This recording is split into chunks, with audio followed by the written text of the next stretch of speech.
Everything we do in life is a reflection of ourselves. So every thought, every feeling, every event that we generate, because that event had to be sequenced in a specific way according to how your logic, your structure, according to how you feel is built. So whenever we manifest a situation in our life, we have to really take a good look at ourselves, because that situation is a reflection of our current state of being and where we are right now at this specific point. So literally every situation, every experience is a blessing and a grace from God. Now we have a choice. We can either look at the glass like it's half empty, or we can look at the glass like it's half full. Meaning we can be negative about the experiences of life, and we can continue to, degenerate our life energy by sinning against ourselves, by not growing in accordance to the laws of God and the laws that we set, the parameter we set for ourselves, the limitations that we set up for ourselves, based on the beliefs that we developed that created our expressions, which create our impression of ourselves to others, and things like that. We need to analyze those things very carefully, because whenever you don't analyze those things, you're going to find yourself manifesting what? Situations that you're going to think are negative towards you. You're going to think and feel like, oh, you're being attacked. But you created that specific situation in the first place. So if you're catching flack for a specific situation that you created, then you must, it's not that the other people is criticizing you or telling you that was bad or that was wrong. You just have to extrapolate the lesson within that information, because repeating a mistake again and again just shows that it shows God that you're not learning. You show yourself subconsciously that you is not learning, and you don't want to fucking learn. That's what I say when I mean the glass is half empty. Because now you're just look at life like nah, this situation don't fucking matter. Oh no, it don't apply to me. Oh no, this is not my problem. This is that other person's problem. Every situation in life that we manifest, we have to look at that situation with the glass is half full, right? Because when you're optimistic about a situation, when you're enthusiastic, it's not merely about being happy in hard times. It's about understanding how did we manifest even being in hard times, right? Like, for example, the struggle of a lot of melanated black individuals being in poverty. Now, we can say things like, sure, okay, the government created that situation, the government flooded drugs and things like that in the hood to, kill people. And a lot of these depopulation controls are real. But the question is, what could we have done better as a community to, because literally, if you just program your reticular activating system, you literally wouldn't even notice drugs on the street. You wouldn't notice crack dealers. You wouldn't notice dope dealers. You wouldn't notice they're making you an offer. They would just ask, hey man, you want to buy some crack? You'd be like, oh no, brother, I'm okay. I'm already having a great day. Thank you very much. So, what I mean by that is that you don't lack fulfillment. So you're not thirsty for an outside source to come and fulfill your internal, because now you realize you is the source.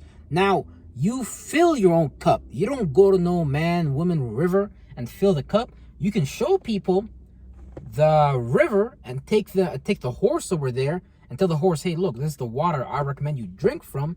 But you shouldn't necessarily expect the horse to drink from that water, because at the end of the day, we are all individual expressions of God on earth. So if you see someone around you that's not learning from their mistake, man, leave them. Let them learn from their mistakes, because at some point, a spirit in their own space is going to feel like they are being forced by another spirit in their own space. They should look at this situation. They should think this way. They should feel this way. And if you keep shoving that on them, eventually they're just going to move away from you. So what I recommend is just work on saving yourself. I know if you're anything like me, hey, you want to go save everybody. You want to go help everybody. You want to be like, guys, look, this is that, kumbaya, blah, blah, blah. Okay, all that is fucking great. But at the end of the day, that individual person themselves within that body, as a spirit operating as a soul within a body, right? They have to go through certain experiences for them to be like, you know what, man, I've had enough. Man, you know what, I'm tired of experiencing this. I'm tired of experiencing that. I'm tired of experiencing that. Because that's the only time they will actually ask a question and begin to go on a specific quest on that journey to actually get those answers. And those answers are usually right in front of their face, right? But the reticular activating system is not going to let you, look at the solution that's right in front of your face, right? Because a lot of the solutions for our problems is right in our face, but we believe the solution is not anywhere nearby. We believe that we need to go to an academia source. We need, where did the academics even get their source from? They got it from source. They got it from God. So you could do the same thing in your life, but we merely have to program our vortex, our energy, to actually respond to solutions, not to respond to solutions, not to respond to problems, right? Because your aura, your phantom, your energetic ghost can either be programmed to attract more problems, because hey, you might just love problems, or you can be the one causing problems, and you're not even solving those problems. You're just leaving it on other people's laps to solve, which is not cool, right? So you should be solving your own problems. You should be programming your aura. You should be programming your vibrational information to go into the ether and grab you some answer about the situation that you was in, so you can serve yourself better, rather than you being in a state of shame, guilt, doubt. Because of the situation, I feel down, I feel depressed. So, yeah, man, life is always a reflection of yourself. Life is always a reflection of where you're at. Whatever you are manifesting in your life right now, whatever I'm manifesting in my life right now, it's just a reflection of myself, right? So that's okay, and there's nothing wrong with it. But once you're able to spot the behavior, the pattern, then you must change it. But the thing is, that's like damn near impossible, because the old pattern is always going to try to swallow you back in, right? So we need to separate from that form, because it's a mental form that we're inside of, and we believe in that form. So we believe in that reality. But other people just believe that you do that, but they don't necessarily believe in that with you. Like how Muslims believe that they believe in Islam and they have to pray 5 times a day to get to heaven, and the Christian believe in Christianity and they need to go to the church on Sunday and pay tithes and all that for them to even experience heaven on earth through their religious system. Because again, we're going externally, we're not going to the source that's internal, right?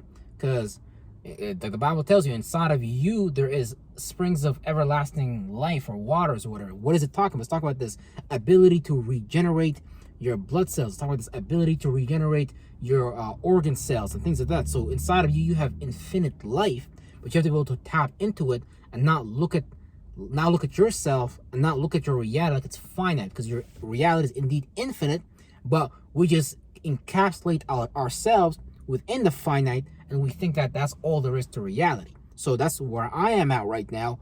I have encapsulated myself in the finite, and now I'm looking at the infinity, realizing, damn, God, I feel from your grace and mercy. There was so much more to this. Man, I apologize to myself, man. I'm sorry to myself. But man, you know what?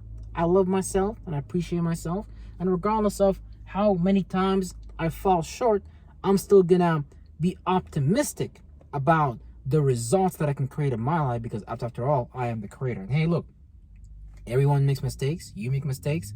I make mistakes. And hey, together we can all get there. Because what? We're all observers inside of bodies, and we're all learning from each other from watching this video.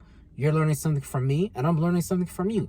This relationship is mutual. It's not I take something. It's not I give something and you take it and that's it. No, you benefit me, the viewer, just as much as I benefit you, the producer, right? So it's a beautiful relationship. Because man, as a child, as a baby, you need your mother to take care of you. You need her to nurture you. You're a baby.